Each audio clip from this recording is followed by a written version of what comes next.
programme et andingue batu bakokutana déplacement na biso eza simple na bandeko nyonso bazwami na ici boko contacter biso na ba numéro oyo ekozala affiché na se parce que et osenga na biso to voilà toujours continuer toujours donc boni ouais malamu kimia kunezali moi je réponds au nom de l'ingénieur Okuta.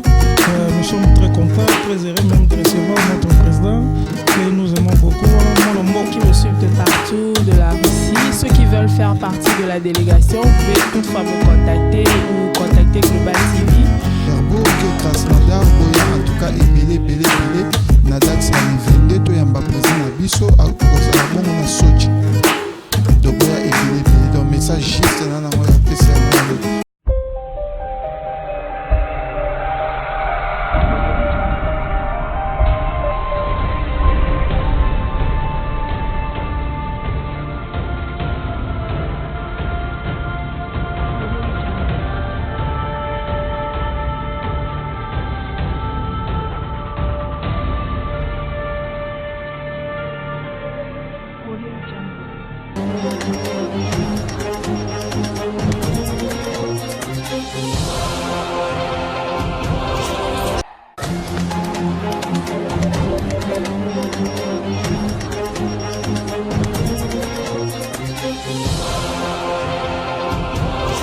Très chers internautes, bonjour, bonsoir. Donc ça dépend de l'heure à laquelle Oyo Boko tapé, topé Boko soit émission, topé élément Oyo, tous autres labino lelo en direct et à Moscou. Donc avant na banda émission dans lelo, donc lelo tu es plus qu'annoncé arrivé à président de la République Félix Antoine Tshisekedi na mabele ya Poutine. Donc voilà, et ça vraiment est mingi mais na ba invité ebele na plateau nanga bakomeka moi ko pesa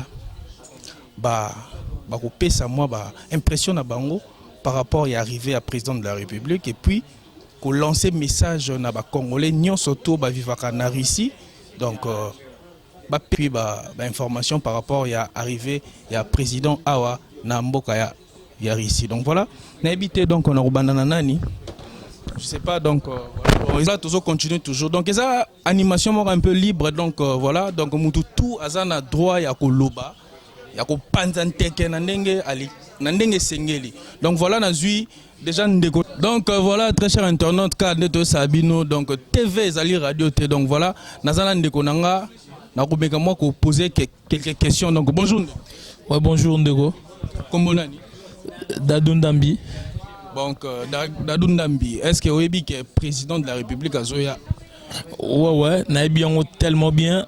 Yangonde Tovandeli Awande Tozabo ici. On a eu impression dans les années. C'est un plaisir pour moi. Yago Yamba président Nanga Mboka Oya ici. Bon, comme événement dans le comité, Yango Tozé là. Toza vraiment Mboka Fongwama. Très à l'aise et posé Tozé là mon candidat Bisso. Aza vraiment. Quoi. Donc, comme a beaucoup de c'est la prise mon candidat Bisso. Message nous anini na ba congolais nyonso bazolanda surtout ba vanda na Russie et puis précisément yo vanda na capitale na Moscou. Message na yo bref et kozala nini? Non naza ko lancer message na nga na ba congolais nyonso ba vivara na Russie na ba ville nyonso Russie précisément na Moscou que tous en esengo wana ya roya biso nyonso ebele vraiment pour na ko se placer mon candidat Bisso pour na ko lakisa vraiment que tolingi mon candidat Bisso. Donc il y a un message quoi na lancer kaka na ba congolais nyonso to ya ebele et ko sala biso malamu mingi quoi. Donc voilà, là c'était notre frère Dadou. Donc voilà, je peux déjà continuer avec... Bonjour madame. Bonjour. Tu peux te présenter? Ouais, bonjour tout le monde. Je m'appelle Grace Pingana. Je suis actuelle présidente des étudiants congolais de Moscou. Ok, ça va. Donc ton impression d'abord par rapport à arriver à président de la République Awa Narisi, précisément à Sochi. Impression à Gozani. Bah pour nous, c'est vraiment un moment où il y a joie. Au fait, c'est un honneur de recevoir un président. C'est une première aussi. Donc, tous les là, quoi. Donc, tous dans les qui vivent, comme on dit toujours. Donc, tous les là, qui arrivent, na bani. Ok, message na on a étudiant ni surtout ba otala. Oko ibsa bangoni.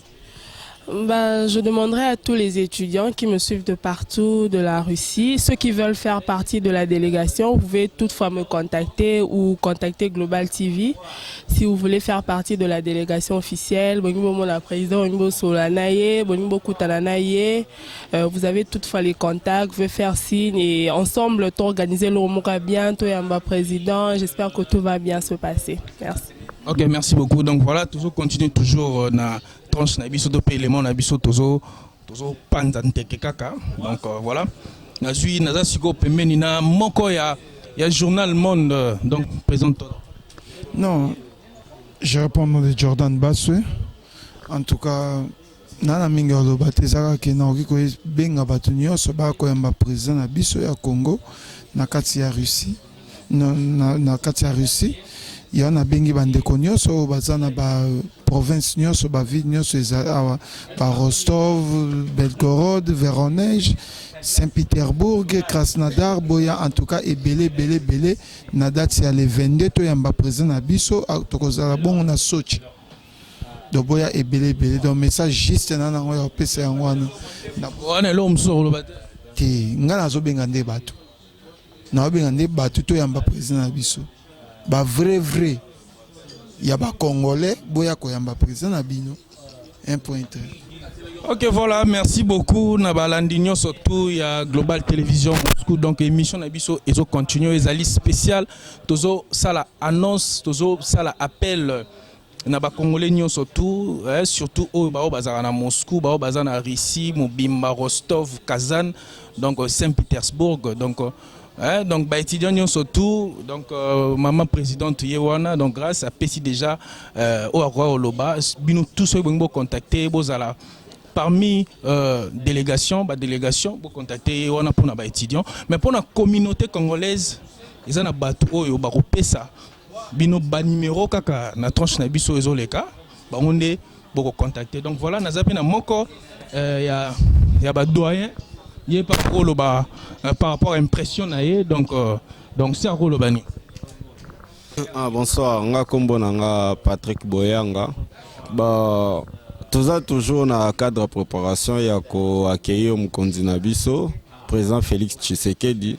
Et ça pour la première fois dans l'histoire président de la République RDC à Chamakolone na Mboka au Russie et pour la première fois aussi Russie a organisé forum Russie Afrique en tout cas et ça vraiment eloko moko bien nous espérons biloko bien au bimakuna et aux ala profit pour na Russie pour na biso en tout cas bande konyo soto sengi na bino oya kozana makasi kozana volonté kozana temps ya kosangana biso en fait to kende Sochi to accueillir président de la République et aux ala vraiment esengo pour ba président ba pays nyonso Afrique ba kozala donc biso pe photos à la poto zebele na Russie non question na yo bon jusque là ramuno so kende bien alors to senga bande konyo so ba to sangana enfin que tout c'est le loco bien quoi mais par rapport à forum yo monique quand même ndenge Russie a bengisi ba président nyo surtout Afrique monique comment makambo ko changer na ndenge neto vivre na Moscou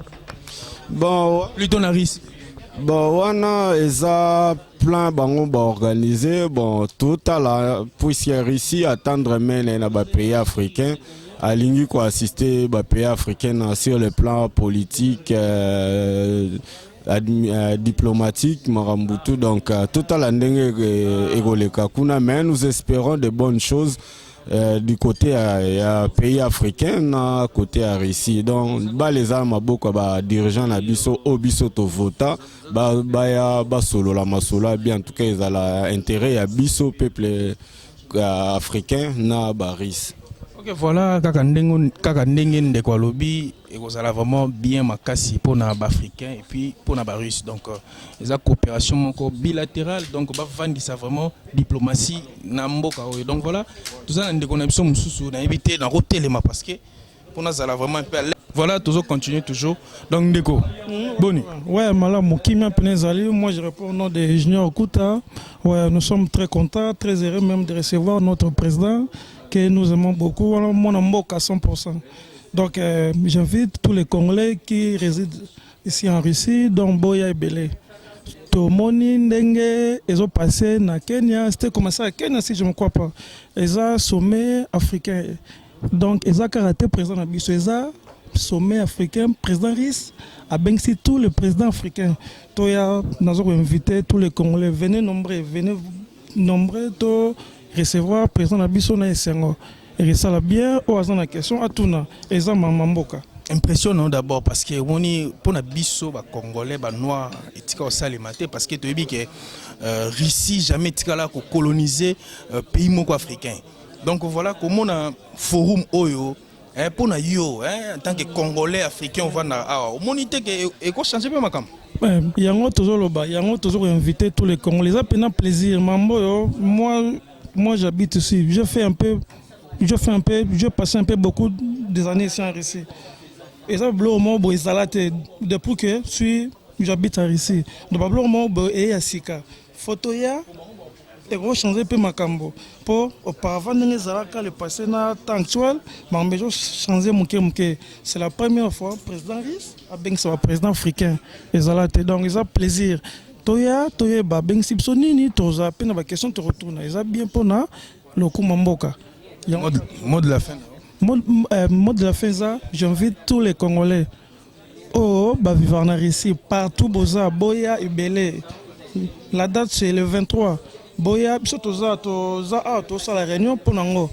Mais ça, pour Nabiso Morote particulière, mais ça, pour tout le monde, Congolais, tout Boya, Toyeba, to s'organiser comment pour tout yamba président d'un peu mboka msusu tout le monde internet ne ba président et ça la plaisir et ça bien et ça pena kimia et ça plaisir de la fin OK, merci beaucoup. Donc très cher internaute bino tout bozala qui vraiment focalisé puis borné ya kolanda élément na bino oyo. Donc voilà na ebité na kozwa moko ya ba organisateur ya ba milulu oyo leka awa na côté mingi ya communauté na biso akombinga ko pesa moi programme oyo ezala bref na batu nyonso surtout oyo baza na posa ko adhérer groupe oyo toza nango po to mema na biso nyonso surtout kuna na Sochi. Donc na obenga ndeko yaka pona programme bandeko nyonso oyo ba sepeli ko kende na délégation bon na ba numéro ezala affiché kuna pona recontacter koyeba ba détail nyonso comment faire ba disposition nyonso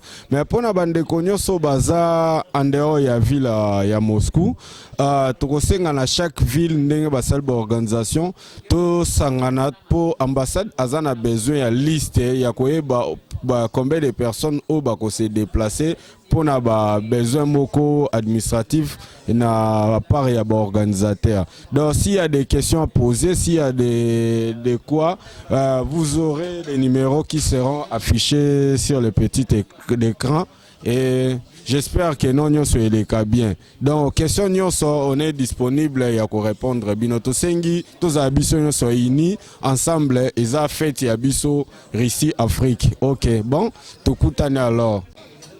Tosangana, tozala bomoko pona koyamba mokonzi na biso, c'est vraiment un plaisir pour nous. Et ça occasion moro malamu et pesami pona batu nyonso te kokutana na président na bango biso, c'est une fierté pour nous ya koyamba président yango na to lancer message na ba congolais nyonso esika boswami en tout cas toya ebele pona koyamba mokonzi na biso. Voilà, merci beaucoup. Donc voilà, on a évité de voir un mot de la fin, tout au moins dédicace au ça par rapport à Nema Mongenda. Oh, Rissi Moukouba, Libende, Yabazo Benge, Fatih Béton. Donc, Fatih Béton, Toye Belé, donc, nous avons invité tous les ministres. Boyebi Binomo, donc, Boye Belé, James, Wadol, Boye Belé, nous avons invité Boya, To Yambende, Baninga, Bazo Yambé, ça a plaisir. Donc voilà, donc émission n'a pas commis vraiment na souka. Donc quant à moi, c'était votre humble simple présentateur. Il y a une émission au Izalaka na Global Télévision Moscou. Donc je dis comme ça, merci na batunyo surtout au bazalaki wana vraiment pour na soutenir et au ba soutenir vraiment chaîne Nabiso Global Télévision Moscou. Donc on se retrouve prochainement avec une autre numéro. Bye. Trésor Kachi, Globalité Info, Tonton Menga Lumingo.